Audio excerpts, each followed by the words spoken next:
Channel rising kit. आज मैं जो आपको सिखाने जा रही हूँ वो ये प्यारे से खूबसूरत से केबल स्टिच से बने हुए शूज़ हैं।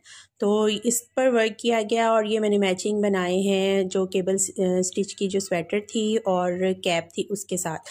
मैंने इसको सिंगल कलर में रखा है क्योंकि 2 कलर्स हमने उसमें पुलोवर में भी यूज़ किए हैं और 2 कलर्स ही हमने जो हैं वो उसकी कैप में यूज़ किए हैं। तो मेरा दिल कर रहा था कि जो शूज़ हैं वो सिंगल कलर में हों और जो पजामा है वो भी सिंगल कलर में बने। तो शूज़ जो हैं वो मैंने ये स्काई ब्लू में बनाए हैं और ये 0 to 3 मंथ्स के लिए जो है वो मैंने इसको साइज़ को रखा है 3 to 6, फिर आगे 6 to 9। और फिर जो हम ये शू सोल बनाते हैं वूल से, इससे कम अज़ कम जो है वो हम 1 साल के बच्चे तक का जो है उसको यूज़ करवा सकते हैं। फिर बच्चे चलना शुरू कर देते हैं तो ये बहुत जल्दी रफ़ होते हैं, गंदे होते हैं। फिर भी अगर आप घर में इस्तेमाल करवाना चाहते हैं तो आप वूल सोल को ही प्रेफर करें। अगर आप बाहर भी उसको यूज़ करना चाहते हैं तो आप नीचे सोल को अटैच कर सकते हैं। तो उस पर भी डिटेल वीडियोस बनाएंगे। फ़िलहाल जो है वो हम इस पर वर्क करने लगे हैं और ये 1 ईयर तक के साइज़ को जो है वो मैं गाइड करूँगी आपको कि आप कैसे वर्क कर सकते हैं। इसमें मैं आप लोगों को गाइड करूँगी अपना जो फेवरेट शू सोल है उस पर। जब मैंने वर्क करना सीखा तो मैंने बहुत तगो-दो के साथ जो है वो साइजिंग पर अब तो माशाल्लाह से बहुत साइजिंग के बारे में आ गया है। लेकिन जब मैंने 4 साल पहले इस पर वर्क करना शुरू किया था तो साइज़ का बहुत प्रॉब्लम होता था और साइज़ हमें नहीं मिलते थे कि हमें मतलूबा साइज़ जो है वो क्या होना चाहिए और हम उसके मुताबिक वर्क करें। तो यहाँ पर मैंने जो सर्च करके अपनी उसके मुताबिक साइज़ जो क्रिएट किए और लिखे वो मेरे पास इधर शू सोल साइज़ चार्ट है। ये बहुत पुराना सा है तो राइटिंग या उसमें कोई वो हो गया हो तो माजरत। यहाँ पर 3 to 6 मंथ का लिखा हुआ है, ये 0 to 3 है जिसको मैंने 3.4 इंचज़ में बनाना है। ठीक है, यहाँ पर आप उसको रख लें। 0 to 3 जो है वो मंथ्स का वो मैं करूँगी 3.5 इंच। ठीक है, 3 to 3.5 इंच जो है वो आराम से उसको आ जाता है। 3 to 6 मंथ बच्चे के लिए 4 इंच का होना चाहिए। सोल साइज़ हैं ये और 6 से 9 माह के लिए 4.5 इंच का। इसी तरह सारे जो हैं वो चलते जा रहे हैं और ये 2 साल तक का जो है वो साइज़ इसमें चार्ट में मेंशन किया हुआ है। तो आप इसका स्क्रीनशॉट खींच के अपने पास सेव कर सकते हैं। मैंने इस साइज़ चार्ट के मुताबिक अपने शूज़ पर वर्क किया तो मेरे किसी भी कस्टमर को कोई भी शिकायत नहीं आई है और ये अच्छा चार्ट मेरे लिए रहा। तो अब हम लोग वर्क स्टार्ट करते हैं। मैं जो वूल यूज़ कर रही हूँ वो मेरी है 4 प्लाई, 3 नहीं है, 4 प्लाई है।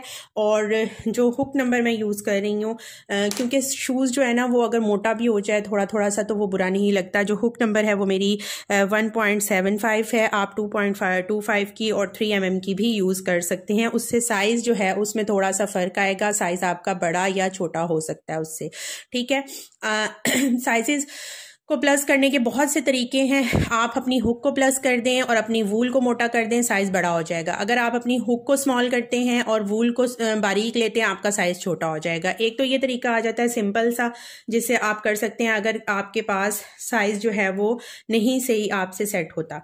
दूसरा जो है वो इसमें है चेन्स पर डिपेंड करता है कि आप चेन्स को प्लस या माइनस कर लें। मेरी वूल में नॉट लग गई थी, इसको भी बातों में निकाल लेते हैं। तो आप उससे कर सकते हैं। मैं हमेशा करती हूँ वर्क जो है वो 10 चेन्स से। जी, मैं आपको बता रही थी कि मैं हमेशा वर्क करती हूँ 10 चेन से। 1 2 3 4 5 6 7 8 9 10। और हमने सेकंड चेन में जो है वो वर्क करना होता है। हमेशा हुक की सेकंड चेन जो है उसमें वर्क करना होता है तो मैं इसमें वर्क करती हूँ। ठीक है, इसमें इंक्रीज के जो मेरे होते हैं वो हमेशा कॉर्नर के स्टिचेस हैं और बीच के जो स्टिचेस हैं वो 1 2 3 4 5 6 और 7। ये 7 जो हैं ये मेरे होते हैं मिड के स्टिचेस। अब अगर आप अपने बड़े किसी का सोल बना रहे हैं, ये चेन तो हमारी माइनस हो जाती है क्योंकि ये हमारी हुक के ऊपर होती है, तो इसको तो माइनस कर दें, ये इसका काम जो है वो ख़त्म हुआ। अब यहाँ से हो गया। तो अगर आप बड़े साइजेस पर वर्क कर रहे हैं तो आपने यहाँ पर जो है ना वो डीसीज में वर्क करना है या आपने यहाँ पे हाफ डीसी में वर्क करना है। अगर आप किसी बहुत स्मॉल उस पर कर रहे हैं, 0 to 3 मंथ के लिए कर रहे हैं, तो आप यहाँ पर सिंगल से भी वर्क कर सकते हैं इंक्रीजेस में, ठीक है। अगर आप यहाँ पर डीसी से वर्क कर रहे हैं तो मिड के स्टिचेस में मैं रिकमेंड करूंगी कि आप हाफ डीसी से वर्क करें। अगर आप यहाँ पर हाफ डीसी से वर्क कर रहे हैं तो जो मिड के स्टिचेस हैं उसमें आप डीसी पर एससी पर वर्क करेंगे सिंगल क्रोशे पर, ठीक है। तो इस तरह ये होता है। और यहाँ पर स्टार्ट जो है वो मैं 2 स्टिचेस से करूंगी, फिर आगे वर्क करते हुए जाऊंगी सिंपल इन स्टिचेस में। जो हमारा कॉर्नर का स्टिच है वहां पर 5 स्टिचेस से मैं इंक्रीज कर लूंगी। अगर आपके बड़े साइजेस हैं तो आपने इंक्रीज के जो स्टिचेस हैं उनको ज्यादा रखना है। आप यहाँ पर 7 भी कर सकते हैं, 6 भी कर सकते हैं।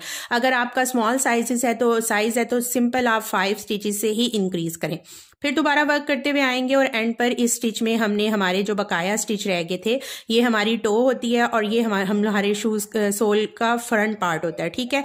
यहाँ पे हमारे सोल की जो है वो एड़ी आती है, तो एड़ी वाली साइड जो है उसको थोड़ा छोटा रखना है। तो यहाँ पर 4 होंगे, अगर यहाँ पे 6 किए हैं तो यहाँ पे 5 होंगे, यहाँ पर 7 किए हैं तो यहाँ पे 6 होंगे। ऐसे आप थोड़ा सा इसको करेंगे। ये तो हो गई हम लोगों की फर्स्ट रो पे हम लोग वर्क कर लेंगे। तो ये हमारे पास सोल का फर्स्ट पार्ट हमारा जो है वो रेडी होगा और वो थोड़ा सा ऐसे होगा, यहाँ से उभरा हुआ और यहाँ से नीचे और फिर उभरा हुआ, ठीक है। ये ऐसे करके हो गया। अब नेक्स्ट जब हम आएंगे ना तो हमारे पास होंगे यहाँ पर ये वाले स्टिचेस, ठीक है, और हमने इन स्टिचेस में वर्क करना होगा। यहाँ पे हमारे वही 7 के 7 स्टिचेस चलेंगे। अब जब आपने इंक्रीज करना है तो आपने क्या करना है, आपने यहाँ पर अपने इंक्रीजेस को तो सही रखना है। जब आपने बड़े सोल पर काम करना है, आपने अपने उसकी लेंथ बढ़ानी है सोल की, तो आपने इन स्टिचेस को प्लस करना है। यहाँ पे आप 7 की बजाय 9 कर सकते हैं, 9 की बजाय 10, 10, 11, इस तरह आपका सोल जो है वो लंबाई में बढ़ता जाएगा, ठीक है। इस तरह आप 4 inch 4.5 inch 5 inch 6 inch in पर वर्क कर सकते हैं। तो ये आपको रफली गाइडलाइन मिल जाएगी। नेक्स्ट जब हम लोग इंक्रीज करने लगते हैं तो हमने जो यहाँ पर फर्स्ट में किए थे ना, वहां पर हमने हर उसमें 2 स्टिचेस करने हैं और यहाँ पे हमारे वही एक स्टिचेस चलते हुए जाएंगे। फिर ये इंक्रीज के में हम फिर से इंक्रीज करेंगे, 2 से इंक्रीज होता जाएगा और ये हमारा सोल जो है वो बढ़ता जाएगा, ठीक है। तो ये आपका प्रोसीजर चलता है इधर से भी इंक्रीज करने का। और अगर आपने साइज को करना है तो आपने स्टार्ट में चेन्स को इंक्रीज करना है तो आपकी वो लंबाई में चले जाएगी। नेक्स्ट इसमें जाएंगे तो हम सर्कल में जैसे इंक्रीज करते हैं बिल्कुल वैसे ही हम लोगों ने शूज के सोल में इंक्रीज करना होता है। पहले हम 2 इस चेन में 2 कर लेंगे और नेक्स्ट में 1 करेंगे, फिर 2 कर लेंगे और नेक्स्ट में 1 करेंगे। तो इस तरह हमने 2-1 से इंक्रीज करते हैं ना, फिर 2-2, फिर 2-3, फिर 2, उस तरह का गैप आता है। तो वो आपने उसको ध्यान में रखना है और इस तरह इंक्रीज करना है। ये सोल की आपको गाइडलाइन मिल गई है और अब हम लोग जो है वो सोल के ऊपर वर्क स्टार्ट करेंगे अपना। तो शूज़ सोल की जो सारी डिटेल थी और पैटर्न जो था पिक्चर में मैंने आपको उससे थोड़ा सा समझा दिया, साइजिंग का भी समझा दिया। अब हम लोग वर्क अपना जो है वो स्टार्ट करते हैं। और सबसे पहले जो मैं स्लिप नोट लूँगी और स्लिप नोट लगाने के बाद यहाँ पर मैं 10 चेन्स करूँगी। ज़्यादातर शूज़ सोल जो है वो मैं उसमें यही सोल यूज़ करती हूँ, पैटर्न इसी पे वर्क करती हूँ और प्लस माइनस कर लेती हूँ जैसे कि मैंने आपको बताया। 3, 4, 5, 6, 7, 8, 9, 10 चेन्स जो हैं वो मैं कर चुकी हूँ। और अब मैं सेकंड चेन में, क्योंकि मैंने इस शूज़ का सोल रेडी कर रही हूँ तो मैंने यहाँ पर हाफ डीसी से वर्क किया है फर्स्ट रो में। तो हम लोग वर्क करेंगे हाफ डीसी और हम करेंगे इंक्रीज का ये वाला स्टिच, तो हम करेंगे 2 हाफ डीसी इस स्टिच पर और आगे मैं सिंगल क्रोशे करते हुए 7 सिंगल क्रोशे कर लूँगी और मैं 7 सिंगल क्रोशे करते हुए लास्ट स्टिच तक जाऊँगी। तो यहाँ पर आप अगर अपने बड़े साइज़ पर वर्क करना चाह रहे हैं तो आपने मैंने आपको चार्ट में साइज़ चार्ट में बता दिया कि किस एज का कितना इंच होना चाहिए सोल, तो आपने उसके मुताबिक वर्क करते हुए जाना है। और अगर आपको फिर भी मुश्किल मुश्किल होती है तो आपने सिंपल ये वर्क करना है कि आप अपनी यार्न जो है उसको मोटा ले लें और आप जो आपकी हुक नंबर है उसको प्लस कर लें। ठीक है, 1 2 3 4 5 6 7 स्टिचेस में हमने वर्क कर लिया है। लास्ट जो हमारी चेन है वहाँ पर मैं करूँगी वर्क और यहाँ पर मैं कर लूँगी हाफ TC 5 टाइम्स। 1 2 3 4 5 और ये हमारे इंक्रीज का जो है वो लास्ट स्टिच में वर्क हो गया है। आगे सिंगल क्रोशे हमने करते जाना है, 7 सिंगल क्रोशे कर लेने हैं और हमने फर्स्ट स्टिच तक जाना है जहां पर हमने 2 हाफ DC बनाए थे। 1 2 3 4 5